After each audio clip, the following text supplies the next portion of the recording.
Everyone, welcome to day 5 of 10 days to article chip ready series, and in this series we're going to discuss about company strike off. So जो हमारी last video थी इसमें हमने discuss करा था LLB incorporation and last to last में company incorporation.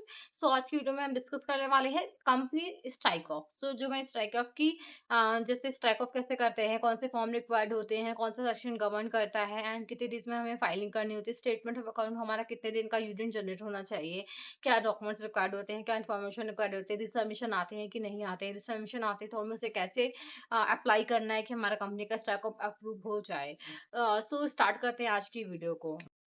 सबसे पहले मैंने एमसीए लॉगिन कर लिया। आप यहाँ पे देख सकते हो ऊपर हेलो पंक्ति लिखा हुआ है, अप्रूव में टिक है। अभी हमारा जो है सो अभी सबसे पहले हमें क्या होता है, हमें जानना चाहिए कि स्ट्राइक ऑफ होता क्या है, क्योंकि प्रोसेस करने से पहले हमें पता होना चाहिए कौन सी कंपनी का हम स्ट्राइक ऑफ कर सकते हैं। लाइक क्लाइंट आपको ऐसा अप्रोच कर रहा है कि हमें कंपनी स्ट्राइक ऑफ करानी है, तो आप सबसे पहले देखोगे ना उसकी कंपनी एलिजिबल है कि नहीं, किस रूट से हो रहा है, क्या सेक्शन कवर कर रहा है, कौन से डॉक्यूमेंट्स की रिक्वायरमेंट है। सबसे पहले हमें ये पता होना चाहिए। तो सबसे पहले हम ये देखते हैं, अगर आपका ट्रेनर भी आपसे पूछ रहा है तो आपको पता होना चाहिए कि हाँ स्ट्राइक ऑफ होता क्या है।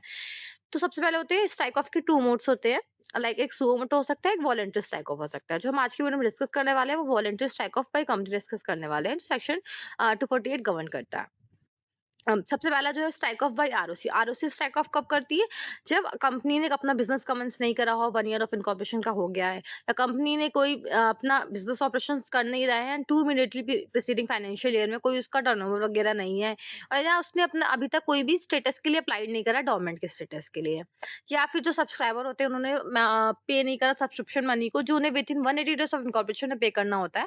क्योंकि वो इसलिए पे करना होता है, लाइक कंपनी इनकॉर्पोरेट होती है तो जो हम शेयर्स दिखाते हैं, लाइक 500 शेयर्स है 1 शेयर होल्डर के पास, तो उसको 10 इनटू करके वो अमाउंट पे कराना होता है अपने कंपनी के अकाउंट में, ठीक है?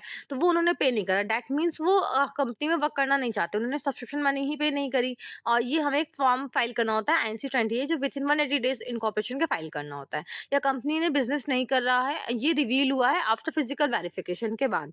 तो ये 4 रीजन है जिसमें जो आरओसी होती है वो रिमूव कर देती है कंपनी का name from the register itself. And इससे आरओसी जो होती है सबसे पहले एक नोटिस देती है एसटीके 1 में सारे डायरेक्टर्स को कंपनी के एट एड्रेस जो अवेलेबल होगा रिकॉर्ड में। एंड जो भी डायरेक्टर्स हैं वो अपना रिप्रेजेंटेशन दे सकते हैं within 30 days from the date of the notice. अब क्या होती है कुछ ये सेकंड हम देखेंगे। Voluntary strike off the by the company. Company जब खुद से स्ट्राइक ऑफ करती है, जब कंपनी का कोई लायबिलिटी नहीं है, कंपनी को कोई ऑपरेशन कैरी नहीं कर रही है बिजनेस का, या कंपनी ने अप्रूवल ले लिया है बोर्ड और शेयर होल्डर से, सो कंपनी अपने से भी स्ट्राइक ऑफ कर सकती है। एंड कंपनी की अगर लायबिलिटी है, क्रेडिटर होते हैं, और अगर वो नहीं कर पा रहे हैं तो उनसे एनओसी लेनी पड़ती है। एनओसी लेके भी कर सकते हो, ये डिपेंड करता है एमसीए पे, वो एनओसी से भी अप्रूव कर देती है कभी कदा। तो ये होता है pre conditions for voluntary strike of. अब कंडीशंस क्या होती है वॉलंटरी स्ट्राइक ऑफ की? कंपनी का कोई एक्टिव ऑपरेशंस नहीं है, या कोई भी लायबिलिटी है वो एक्सटिंग्विश्ड हो गई है, या फिर उसका जो भी फॉर्म वगैरह है वो सारा उसको फाइल करना चाहिए। जो भी पेंडिंग फॉर्म्स है वो सारे फाइल होने चाहिए। कंपनी लिस्टेड नहीं होनी चाहिए, सेक्शन कंपनी नहीं होनी चाहिए, या कंपनी को ये नहीं होनी चाहिए जो इसका इंस्पेक्शन इन्वेस्टिगेशन पेंडिंग हो या वाइंडिंग अप हो, ये सब नहीं होनी चाहिए। उसका ऑपरेशन नहीं होना चाहिए, कोई लाइबिलिटी भी सारी इसकी फिनिश होनी चाहिए। एंड जो कंपनी होती है वो अप्लाई कौन सी कंपनी नहीं कर सकती है? जिसने अपना नेम चेंज करा हो, या फिर जिसने अपना रजिस्टर ऑफिस शिफ्ट करा हो, या जिसने अभी कोई ट्रेडिंग करा हो गेन के लिए, या फिर जिसने कोई अपने एक्टिविटी वगैरह में एंगेज हो जो स्टैट्यूटरी रिक्वायरमेंट के अगेंस्ट हो, या कंपनी ने कोई कॉम्प्रोमाइज अरेंजमेंट के लिए एप्लीकेशन करा हो, या कंपनी वाइंडिंग अप हो रही हो। तो ये कुछ कंपनीज होती हैं जो अप्लाई नहीं कर सकती स्ट्राइक ऑफ के लिए। अब देखते हैं type of companies which can not be remove. Company जो रिमूव नहीं हो सकती हैं, एक होती है लिस्टेड कंपनी, या कंपनी जो अंडर सेक्शन 8 में गवर्न है, कंपनी जिसका चार्ज पेंडिंग है या कंपाउंडिंग पेंडिंग है। अब देखो यहाँ पे क्या है, details procedure on modes of strike off. अब ये प्रोसेस हम देख लेते हैं कि प्रोसेस क्या होता है। लाइक हमें सबसे पहले सर्विस होती है, नोटिस की consideration, intimation to regulatory authorities देना पड़ता है, एंड ये सब है। उसके बाद अब यहाँ पे देखो शेयर होल्डर की मीटिंग वगैरह होती है, स्पेशल रेजोल्यूशन जो पास होता है, अटैचमेंट कौन से लगते हैं, बियाज शेयर होल्डर का एनएमडी बॉन्ड एफिडेविट, एंड जो हमारी फीस वगैरह लगती है वो 10,000 की फीस आती है इसमें। एंड एस्टीकेट लगता है जिसमें हमें विथिन 30 डेज में सर्टिफाइड करना होता है चार्टर्ड अकाउंटेंट से। एंड स्पेशलाइजेशन का कंसेंट होता है 75 मेंबर्स, 75% का मेंबर्स का कंसेंट लगता है। एंड बोर्ड रेजोल्यूशन होता है, एनओसी कोई रिक्वायर्ड है उसकी एनओसी लगती है। एस्टीकेट 2 जो होता है वो ऑथराइज बाय डायरेक्टर होता है, सर्टिफाइड होता है सीए, सीए से या सीए में कोई भी इसको सर्टिफाइड कर सकता है। सो ये होता है कि ये कुछ मतलब डॉक्यूमेंट्स है जो हमें रिक्वायर्ड होते हैं। एंड साथ ही साथ मैंने भी एक चेकलिस्ट जो बनाई हुई है, वो हम चेकलिस्ट भी देखेंगे। सबसे पहले हम देखते हैं, ये हमने देखो स्टिकी फॉर स्टिकी ट्री का फॉर्मेट है। हम चेकलिस्ट देखते हैं। चेकलिस्ट में ये जो डॉक्यूमेंट्स की लिस्ट होती है, ये हमें फॉर्म की लिस्ट है। एंड उसके बाद जो मेरी लिस्ट है, मतलब जो मैंने मतलब लिख के रखे हैं पेपर्स रिक्वायर्ड होते हैं, वो ये है कि रेज़ोल्यूशन से रिक्वायर्ड होता है member of board of director का, मिनट्स हो गया, एस्टीकेट स्टेटमेंट ऑफ अकाउंट हो गया, एक पीडीएफ में भी करना है, एक्सेल पे भी अटैच करना है। फिर आइडेंटिटी प्रूफ हो गया सारे डायरेक्टर्स का, सेल्फ अटेस्टेड होना चाहिए एंड सीएसबी सर्टिफाई करेगा। साथ ही साथ हमारा एसटीके फॉर एफिडेविट, एसटीके 3 बॉन्ड, रिक्वेस्ट का कोई लेटर हो, वेवर लेटर हो डायरेक्टर से, कोई सीए से लेटर हो, कभी-कभार जो होती है ना, बोलते हैं कि सीए से हमें लेटर चाहिए, तो आपको वो बनवा के देना पड़ेगा। Letter to income tax officer, जो पैन सरेंडर का लेटर, स्टेटमेंट ऑफ अकाउंट का क्लोजर हो गया उसका letter, ITR acknowledgement last year का आपका बैंक का क्लोजर लेटर होना चाहिए और सरेंडर कर दिया जीएसटी का। तो ये सारे जो पेपर्स है वो रिक्वायर्ड होते हैं, और कुछ पेपर्स डिपेंड करते हैं आपके कंपनी के ऊपर भी, आपकी कंपनी की मतलब एलिजिबिलिटी क्या है, क्या कंडीशन में आपकी कंपनी, उस पे भी डिपेंड करता है। बट ये डॉक्यूमेंट्स तो रिक्वायर्ड होते ही हैं। एंड अगर आप जैसे कंपनी में कर रहे हो, अगर आपको लग रहा है कि हाँ, ये रिसब्मिशन आ सकता है उससे, तो आप पहले ही एक लेटर पे मतलब नो अपना प्रेजेंट बना के सही से ड्राफ्ट करके आप पहले ही उसको लगा दो, अटैच कर दो। इससे क्या होता है कि हाँ, रिसब्मिशन के चांसेस कम हो जाते हैं। तो मैंने करा भी हुआ है कि जैसे मुझे लग रहा है कि हाँ, इसमें मुझे डाउट है, तो मैंने पहले से एक लेटर अटैच कर दिया, अपना क्लैरिफिकेशन दे दिया कि एमसी को क्लैरिफिकेशन मुझसे माँगना नहीं पड़े रिसब्मिशन देके। तो ये हमें एक हेल्प करता है कि हाँ, रिसब्मिशन हमारी अवॉइड करा देता है। तो वैसे आप भी कर सकते हो, आपको लग रहा हो कि कंपनी में रिसब्मिशन आ सकता है इस रीज़न की वजह से, तो वो रीज़न पहले ही आप एक्सप्लेन कर दो। अब ये एसटीके 4 का फॉर्मेट हो गया, एफिडेविट का फॉर्मेट हो गया। अब यहाँ पे देख सकते हो, pursuant to section 2 of section 248 read clause, 3rd of sub rule, 3rd of rule 4। तो ये एक उनका जो भी गवर्न करता है सेक्शन वगैरह रूल वो है। फिर आई डायरेक्टर ऑफ कंपनी का नेम, सिन नंबर, इनकॉर्पोरेटेड हुई है वो डेट हो गया, कंपनीज एक्ट 1956 आपका 13 होगा तब 13 मेंशन करोगे। रजिस्टर ऑफिस कहाँ थी, सॉरी।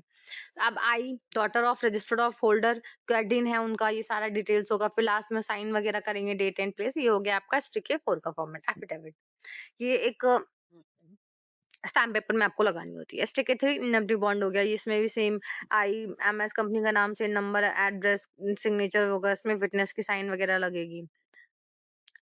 अब ये हो गया कंपनी का जो भी मैंने बताया था रेज़ोल्यूशन का, तो ये स्पेशलाइज़ेशन का हो गया। एंड ये बोर्ड रेज़ोल्यूशन का भी हम दोनों यहाँ पे अटैच कर देंगे।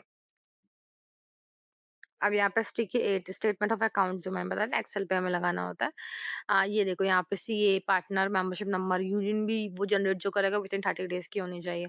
तो ये आपका स्टेटमेंट ऑफ अकाउंट हो गया। इसमें भी साइन वगैरह लिखा, मतलब अपने एसडी करके लिख देंगे, यानी कि हम एक पीडीएफ अटैच कर देंगे जिसमें प्रॉपर साइन वगैरह होगी। एक ये होगा, अब यहाँ पे देख सकते हो एफिडेविट कितने रुपीस के पेपर में अमाउंट में, मतलब स्टैम्प पेपर में बनना है।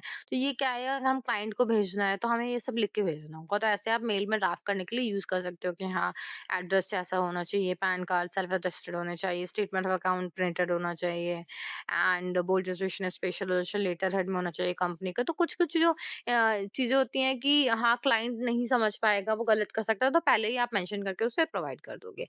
अब ये स्टिकर 2 हो गया, अपना नेम डालेंगे, अपने आप एंट्री हो जाएगी।